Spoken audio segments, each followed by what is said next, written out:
brand new episode of UTV by Vijay Bhumi. This is your host, Kritika Padode Bhandari, and I would like to welcome all of you to this very exciting episode we have lined up for you this Thursday. I like to call these Enlightening Thursdays because I'm joined by all these inspiring educators who we talk to about contemporary topics related to education, the future of education, how trends are evolving in schools, what are the things that are changing in the school ecosystem. And oh man, what a great time it has been in the school ecosystem. There's so much that has changed in these past 2 years. And I think there's such a huge learning curve that we have all faced as educators today. So, this is what we unpack with our educators who join us with the diverse experience and the immense commitment they have to the field of education. And I'm so happy today that we're joined by Mrs. Sapna Goyal, who is a career guidance counselor and a behavior counseling consultant at the Mayo College Ajmer. Well, obviously, the institution does not really need any introduction or any sort of preface because, as we know, it's one of the leading schools that we have had in the country. And what a star alumni this particular institution has produced in various fields that we see in the country today. And needless to say, even Sapna ma'am has donned various hats in her career as a career counselor, and she's made such an impact in the lives of the students that she has touched in her engagement with the Mayo College Ajmer. So, firstly, a big thank you to you, ma'am, for taking out the time and joining us this evening. Thank you so much, Kritika. It's such a pleasure to be here. And as you rightly said, yes, these 2 years have been a big learning curve for all of us. And I think this idea is very good. And I look forward to having an engaging conversation with everyone. I'm so happy to hear that. I'm sure all my audience joining me today is also very excited to hear your views on the topic because we actually have a very interesting topic that we have lined up today, which is diversity of disciplines in schools. Now, these are two very different words that we've tried to combine in this topic, where we are talking about introducing diversity in school curriculum. Along with that, also, we're talking about another aspect, which is introducing diversity of disciplines in school curriculum. As we all know today, gone are the days when you had a very conventional discipline set up in schools. I mean, there's been a lot of chatter about it for donkey's years now. Now with the NEP 2020, we're all talking about, liberalizing school education, introducing more different disciplines to increase the plethora of options that students can choose from. Also making the curriculum more diverse, keeping in mind how society has been changing. So we're going to be unpacking this and a lot more with Sapna ma'am today. So firstly, Sapna ma'am, I'd actually like to invite you to give us your opening remarks on this topic. What were the first few thoughts that were coming to your mind when you heard this topic? Right. So when we're talking about introducing disciplines and making it more diverse, the school curriculum, right? Now, we traditionally, and like one of the mottos of our school is that our students should be very well-rounded. That is the thing that we talk about. And we've always, I think, for donkey's years, public schools have always spoken about a well-rounded student.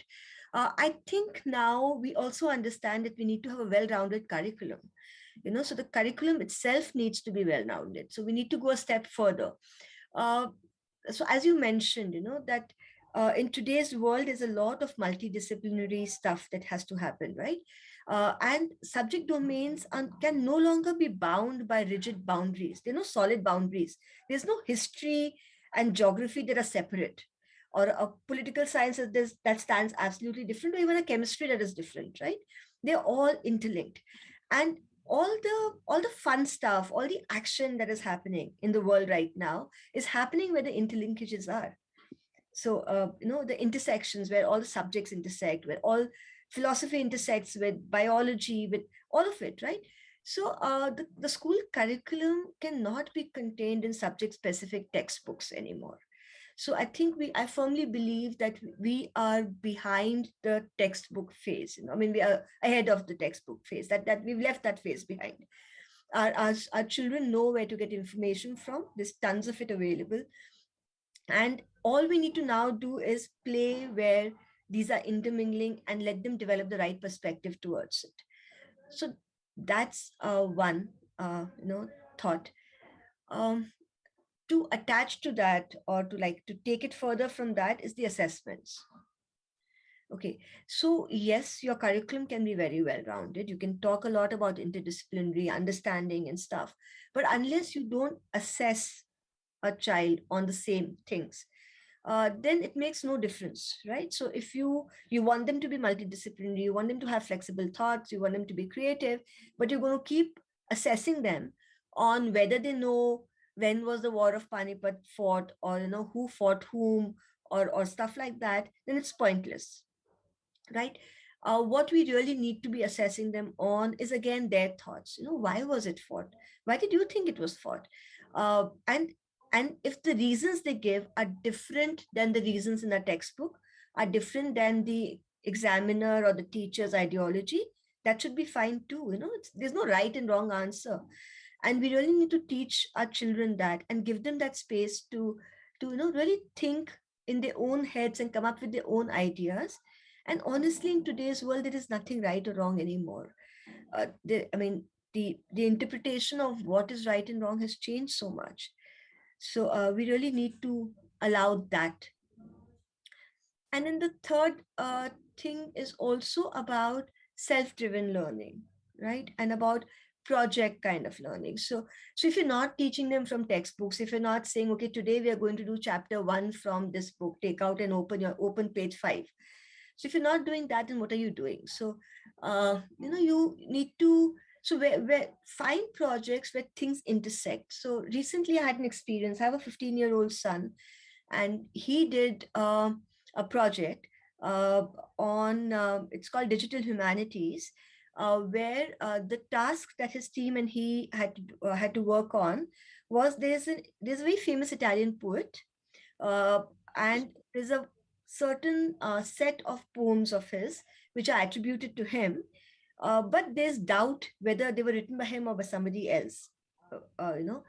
And so this was their task set. Now they did not know Italian.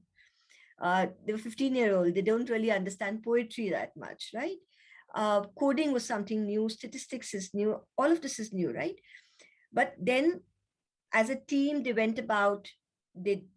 They trained their model, whatever it's called, and they worked on that for 3 weeks, and they came up with a solution for that. And I mean, their solution said that yes, in fact, they were not written by this person. Now, these are some kind of very interesting project-based exercises which don't fall in any one domain, which allow children to think creatively. They don't give them an answer. This is what it is, and you have to learn it. So they let them be, and they let them really think. So I think Right. that is what it should be about. I think we're very correctly sort of outlined the sort of I'd say the changes or the trends that we're sort of moving towards. One is very important, like what you pointed out, is like creating more independent thinkers, creating more interdisciplinary thinkers. Like for example, this the instance that you shared here with your child, the project that he was undertaking. So there's so many different disciplines and subjects that are like crossing each other. And third, and very correctly, I think the change in assessment pattern, because obviously the kind of skill set that we're looking to develop is a lot different. So when you're saying that you're developing a different skill set, then that also means that the assessment should also be effectively able to assess the learning on those counts itself. So Completely. Yeah. I think, since we have set that premise very effectively in the beginning of the conversation, I would like to move on to ask you that what do you think is the future of school curriculum moving forward? So, the future of the school curriculum moving forward is one, of course, I think, and I've heard this umpteen number of times from everywhere, even from the very traditional boards and from bureaucrats, that it has to be interdisciplinary. Multidisciplinary actually would be a better way of putting it. It needs to be child-centric. We need to allow, the flip model. We need to really let children's imagination be ignited by what they're studying, rather than it being a boring task that they can't simply wait to get away from. So yeah, our education should be done, the curriculum should be such that the children develop a love for learning for the rest of their lives. It's not like, oh, I have to no, now I have to learn something. It's more like, wow, I get to learn something new now again. So that's the kind of thing that I think is the future. Yes. Fantastic. So, in fact, to all my attendees joining me here, as well as our YouTube subscribers who are joining us live, we have shared the link of a very exciting survey that Sapna ma'am has actually curated based on this discussion that we're having today. So, we have shared the link with you as well as instructions how to use it. So, we really hope a lot of you can take this survey, because this will really help us gain some very insightful insights on this particular topic. So firstly, thank you so much, ma'am. I mean, for taking that kind of a step. We really like it when, we have educators who are so tech savvy and who are like using data and, getting things going. So I think that's very encouraging. Right. Um, so now, since one of the other really important aspects in this topic was also diversity, like we know about the institution that you represent today, it's such a diverse institution. You have children who are joining you from different backgrounds. You have children who join you from different parts of the country, different cultures. It's a big milieu of different, like a melting pot, I can say, of the different sort of cultures and different kind of communities that we have in India today. So, in your experience, how do we include more diversity in the school curriculum? What is it that your experience has been? Right. So actually, and I come from a school which has a 145-year-old lineage, right? It's really, we are celebrating our 147th annual day tomorrow, day Wow. after. So it's a very, very old institution, right? And when you think of stuff like this, when you think of introducing diversity into the curriculum, you always imagine that that the more modern curriculums adapt to that quicker, right? Yeah. And but my experience has been that that it's fairly easy actually to develop diversity within any kind of a curriculum, and all that it needed is a bit of willingness to to look at what you've been doing and say, okay, so what can I do differently, and why do we want to do this differently? And of course, I mean, any change requires time, it requires effort, it requires the whole team to be charged up, because Right. change is always difficult. It comes, there needs to be a little push for a change to happen, right? So actually I would love to share with you our journey, because we recently, it's just been 2 years, over the last two and a half years, that we have kind of introduce more diversity in the curriculum, not saying it more in the wider sense, because we've already had a diverse curriculum in the wider sense. So through our hobbies, through the extracurricular activities, our children were learning metalwork, woodcraft, music, all of that was already happening. But actually within the CBSE specified curriculum, how we how we integrated more diversity into that. So just give me a second while I share my screen. Yeah.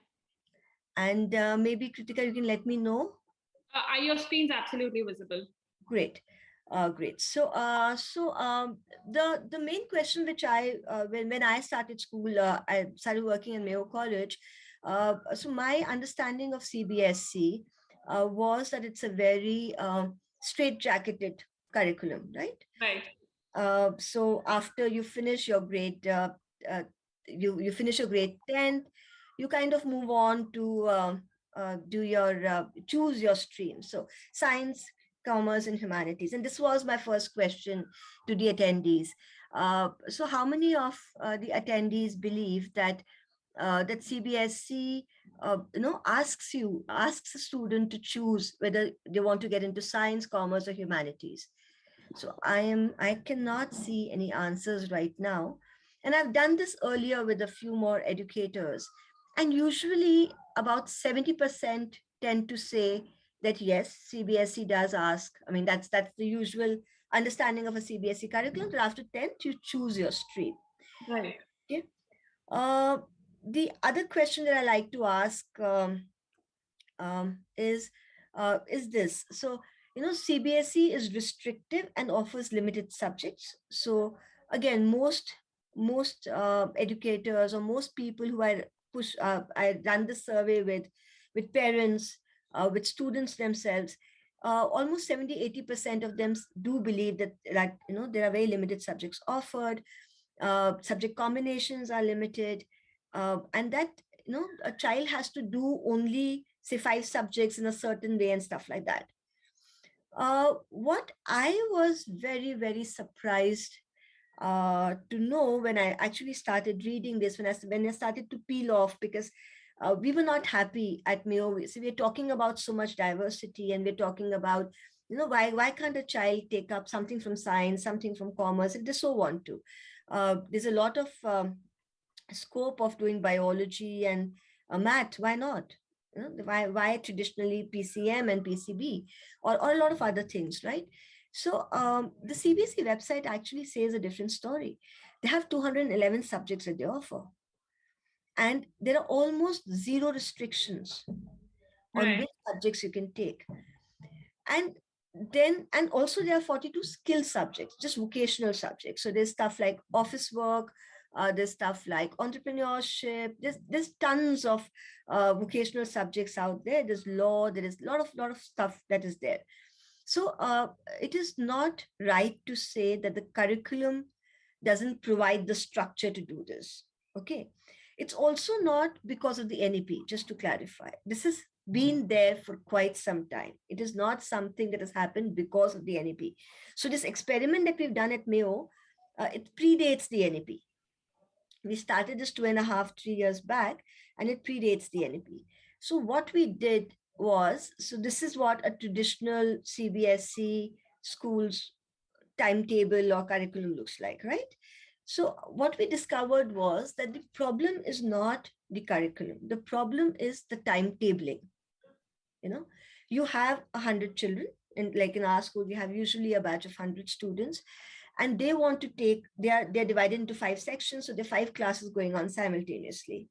Now, if you give too much freedom, then some child may be free at a certain period, and then some children want to take 2 subjects, and then how do you can't go beyond the school hours because they've got to do other things. They have hobbies, they have extracurricular activities.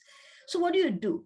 So and for this I really have to thank my school's academic and administrative team, and they come from absolutely straitjacketed no, the traditional educationists. But they came up with this beautiful solution where what they did was that, of course, you have your vertical silo. So if you're in science A, you can take these subjects and you have choices within that, but you can also choose horizontally. Right.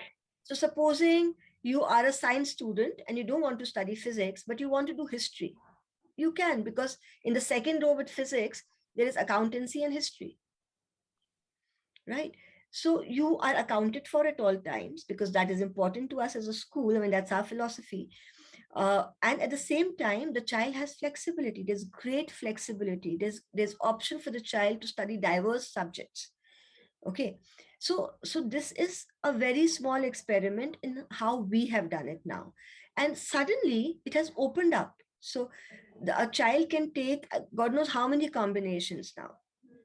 Okay, of course we've also introduced stuff like yoga. We've got in music, we've got tabla, we've got Hindustani music, we've got various kinds of music, we've got German, French. So we've got new subjects. We've got sculpting as a subject in 12th, and CBSE offers all these subjects. So we've got all of that, but even within that system, this horizontal vertical thing has really completely opened the box for us and allowed our children to go for very, very diverse kind of subject combinations. Now, of course, with that comes great responsibility, Right. because the more you open it up, now the responsibility on us increases to guide the children, because a child may not want to study physics. He wants to do science, but he says, I don't want to study physics and I want to study history instead. But you need to tell the child what the implications of this choice are. So like you will not be able to sit for an engineering exam because that's the hard truth of the way our country functions right now. So CBSE has allowed that a child can study anything, but when the child goes in for an entrance exam, the child has to have a certain kind of subject combination, right? So that that onus still lies on the school to explain to the children and then guide the choices little bit, more, let's say, it's more of an individual guidance that you need to provide at that level. Right. No, Right. I think thank you so much, ma'am, for very beautifully explaining this, because you're absolutely right that, a lot of us stay under this misconception that, when you talk about CBSE, CBSE is a very rigid system. And more than, like, apart from the usual conventional 10 subjects that one hears of and the different streamlining, there's really no option available. But that is actually not true, because Yeah, when you go digging inside, you realize that you actually have 221 subjects that are available in different baskets altogether, that students are free to take as part of the CBSE curriculum. The challenge really is, like you said, timetabling. The challenge really is that whether schools have been able to find faculty and find space very for true. these kind of courses, in their schools. So Right. that's where I think that's the gap that needs to be bridged. So thank you so much for doing this, because this really, would make people appreciate that, usually we very loosely comment that, our CBSE curriculum is not at all forward looking. There's a very, very traditional, rigid, silo based approach. But the fact that you put this out here clearly shows that it's not silo based. Actually, largely the problem has been on the execution side. Exactly. Yeah, that's absolutely true. Pritika. That's exactly what I was trying to say. That the problem lies more in terms of execution Right. and the will, you know. Well, And, absolutely. and I also believe that, instead of parents always asking for fee cuts and for other things like that, they really need to ask the school to increase the services, because that Right. is what is going to help the children, right? So, okay, Absolutely. I mean, don't cut fee, but increase your faculty. Bring Uh, in more kinds of subjects. Let my child be introduced to lots of other things. So I think, yeah, there's value in that. Yeah, no, I totally agree with you. And I think while you have showcased this to us very effectively, I would also like you to tie this in, because this is something that's very close to the domain that you come from. That how do we tie in the future of work with the school curriculum today? So yes, this is the, we have these resources that are available in terms of all these different subjects, etc. But what is the future of work looking like, and what are the kind of changes that we probably need at a policy level as well as an execution level, to ensure that we are in tandem with the way the, professions are changing and the kind of skill sets that they require are changing? Right. So I'm glad, Kritika, you brought that up, because there's a lot of talk these days about the future of work. There's a lot of fear also, right? Parents are always very worried because, and rightly so, the way things have changed in the last 2 or 3 years, it has really given us a kind of a preview into, we really don't know what's going to happen. We really completely, we're just relying on what we've always known, and we just kind of want to believe that's how it's going to happen, but it's going to really change. And some of the statistics, and I think I have it here, is that, I mean, this I think everybody's heard that half the work will be taken away by computers, by AI, and there'll be no jobs left for people to do. And I get kids coming and asking, ma'am, so if I want to be an engineer, then I've heard that, computers will take over engineering, robots will take over, so what am I going to do? So is it a secure line to do? So our thing is, see, yes, while AI and computers are going to take away some jobs, but they're going to create many, many more, right? So it's not that humans are going to go out. They will not be required. They'll always be required. It's only that they'll be required for a different set of skills. Okay. And the different skills that humans will be required for are social skills, which computers don't have, creativity, being able to manage people, being able to kind of empathize, do new kinds of designs, stuff like that, right? So that kind of skills will always be required. There is this, uh, and this is something I show to my parents when I meet them, my students' parents when I meet them. And the first thing that I show them is, because you know how Many parents are, I want my child to be a doctor, I want them to be engineer, I want them to do a business, stuff like that. There are so many jobs that we hadn't heard about till 5 years back. Okay, and these are some of them. And Kritika, if you find something that you've not heard about, feel free to ask. But and this is what is these are jobs which have already happened. I mean, they exist right now in the corporate world, right? I don't have a crystal ball. I can't see what's going to happen in the next 3 years. But for most people, even these they have not heard of, right? And they're still going on preparing children or pushing children into the same jobs that they had heard of. Okay. Right. So this is not new. There are newer job this thing, and many newer ones will keep coming out. But the point is that the future of job, and what I really like to say is, it's very unpredictable. So let's not try and predict it. Let's not get into that. There's no point. Okay. What we can instead do is that I have something, this one more thing that talks about the way the job environment is changing. Yeah. Okay, the way the work environment is changing. So there's of course been the statistics which has been much talked about, which says that the children who are children who are 15-year-old now are going to change 17 careers, not jobs. Okay, so that is one kind of statistic, which is very very scary, right? I mean, how do you, and I think your generation you would have changed. Uh, Maybe you're used to it. I come from slightly older generation than yours, where people did their job, and then 10 years before me, they started a job and they finished it, right? I mean, they retired from that job. So now, how do you prepare a student like my office? Many times children will come, they will say, okay, I want to do this now, so I want to be an IS officer, and then I want to do this, so I want to do this, I want to do this, and I want to do a PhD in this particular subject. So tell me, for PhD, which college should I go to? And I always tell them, I said, sweetheart, by the end of this 1 year, you would have come to know of at least 50 new things that you want to do. Right. No, we can no longer prepare, predict for that far ahead. Okay. The only thing that you can really, prepare the children with at this point is, more responsibility. So, uh, a sense of responsibility, ability to collaborate, that willingness to take initiative. If I don't know something, I can find out, because actually information is available everywhere. There are Absolutely. short courses available, there are master classes happening, you can go experience. People are learning new things like nobody's business, right? So um so the growth mindset, that okay, I don't know this today, but I can learn it.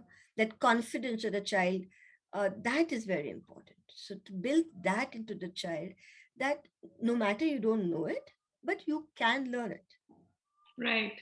And if I need to learn it, I will do it, and I'll do it well.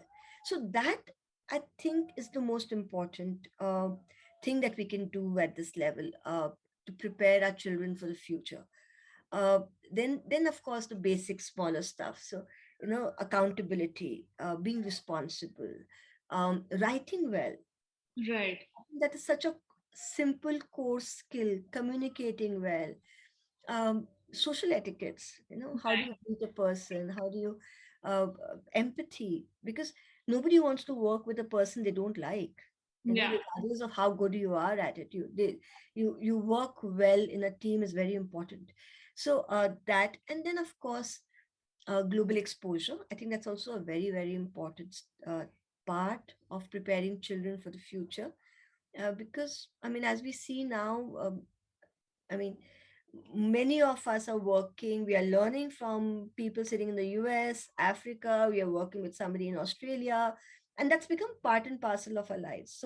So global exposure, being tolerant to different cultures, to the way different people talk, to the way they look, So all of those, I think, so it's really in in the smaller, softer skills that we can really do. Absolutely. I think it's really hit the nail on its head. I mean, this is a time when I think the humane qualities have sort of taken more center stage, probably than your technical knowledge or theoretical knowledge, because we know that that is available in a plenty. And like you said, that we are moving towards a lot of automation. So a lot of this information, information is technical information will be available with machines. But what's going to make people stand out is qualities like empathy, their exposure, their ability to work in teams. And I think fourth and most important, if something these 2 years have taught me, is the ability to evolve and adapt. Very true. Absolutely true. Because Yes. like you said, today we are not able to fathom the kind of changes that are happening. I mean, the only one quality that can help me sail through each of these evolving times is the ability to evolve and adapt, Very true. right? And to be a quick learner and to be able to quickly like learn a new skill set and sort of make myself more relevant and useful in the changing times. And as somebody who comes from the university ecosystem, I was so happy to see that particular pictorial graph that you had, which showed that how was work earlier and where is it moving, because this is what we also do. So this is where we actually show to our students that this is the past and this is the future of work. Looking at this future of work, this sort of a curriculum is what is going to help you gather the right skills to be able to be effective in this kind of a work environment. So I'm so happy to see that now schools and universities are actually speaking the same language. Yeah, we have to, right? I mean, we exist in the same domain. We send kids. It has to be a very, very smooth transition for them from the school to the college. If Right. we don't speak the same language, the child will end up being confused. So yes, we do have to speak the same language. Absolutely.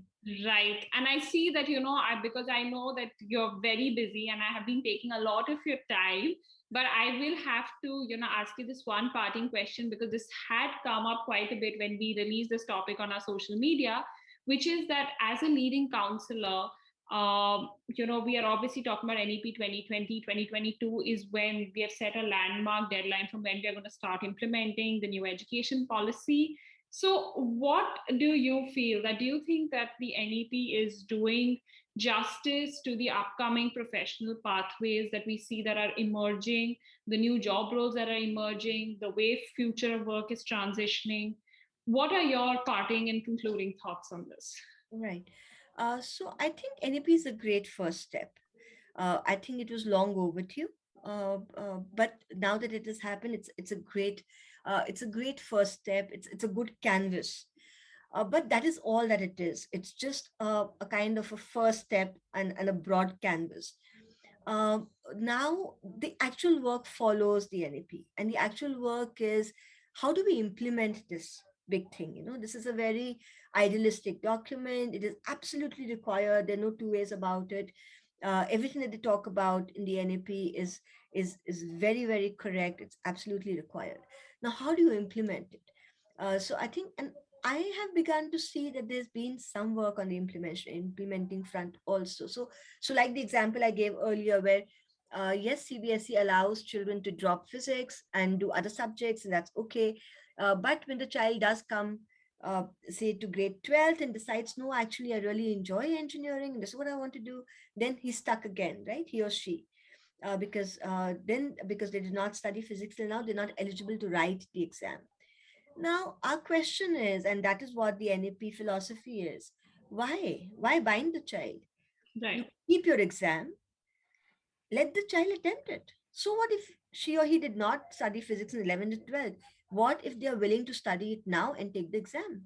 It will be Yeah. difficult, but if they are willing to take up the challenge, who are we to stop them? Yes. So, Correct. why eligibility of that they should have a subject to appear for the exam? You have the exam, let the child appear. If they clear it, great. If they don't clear it, fine. They've got the message. It's on them whether they want to prepare for it again or not. But why have these odd requirements, right? So I think that's the next step. How to actually integrate the NAP into a very thought process. Right. not just as a document, but really make it part of our entire thought process. And Right. yeah, there was a while back there was a statement by somebody in the bureaucracy, and they said that IIT will no longer require physics, math to take the engineering exam, Right. and that was such a positive statement, I thought. Right. But the amount of flack that was given to that person, on social media, our engineers will be compromised. I think that, I mean, that in a thought process, we are unable to really understand this philosophy, you know. Right. So I think that is the change that we need to do. And the second big change that we need to do is to get rid of this coaching culture. Absolutely. It has become one second alternate school system. It is everything against the NEP. It goes absolutely against the very tenets of the NEP. And till the coaching system survives, we really cannot have the NEP actually exist in our country. So Absolutely. I think these two things are the next steps that we need to take, and yeah, and we are moving in the right direction. There's no doubt about that. I think, you very correctly pointed out this thing that, see, I think the larger question here is we need to undo that social conditioning of so many years, right? Of having seen education in a very silos based approach. I mean, I think the biggest, I'd say, the win of at least NEP on paper is the fact that it's doing away with these barriers that we have created to education.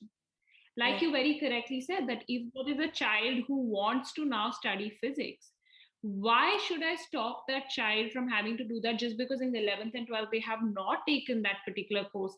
I mean, I can always say, right, that at a college level, sure, I mean, you want to study it, you take some prereq courses so that we can bring you at the same level, and then you can also, study these subjects. Because at the end of the day, what one realizes is this conventional thought has taken away the joy of learning from children. Yeah. And what the NEP is trying to do is trying to bring that joy of learning again, where students have complete freedom to choose from variety of courses and disciplines, that what they want to study, how they want to study. And coaching centers, I totally agree with you, because again, it's promoting that same conventional social mindset. So until that doesn't change, that lingering thought will still be there. So Absolutely. I think those are some really great revolutionary sort of thoughts that we have ended this conversation today on. I have to say, Sapna ma'am, I mean, it's been an absolute delight. I think for us, when we engage and discuss with people who have such a forward looking vision towards education, I think it's so heartwarming, because it really makes us feel that, yeah, this is the kind of transformation Indian education system needs. Because we do have everything on paper, it's just that we need more people like you who are actually executing it, implementing, sensitizing students, sensitizing parents to actually effectively change the entire landscape. So I'm so happy that you could join us today, share these thoughts with us today. It's really been a fabulous conversation. So much food for thought for us to reflect on. I'm sure my viewers feel likewise. So we're really indebted to you that you've been able to take out the time from your busy schedule and join us this evening.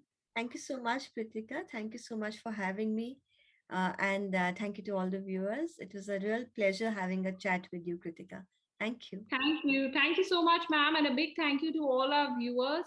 It's really this encouragement of you all joining us on a weekly basis that keeps us going.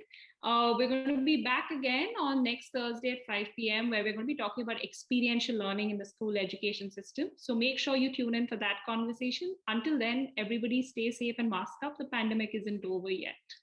Thank you. Thank you so much. Thank you,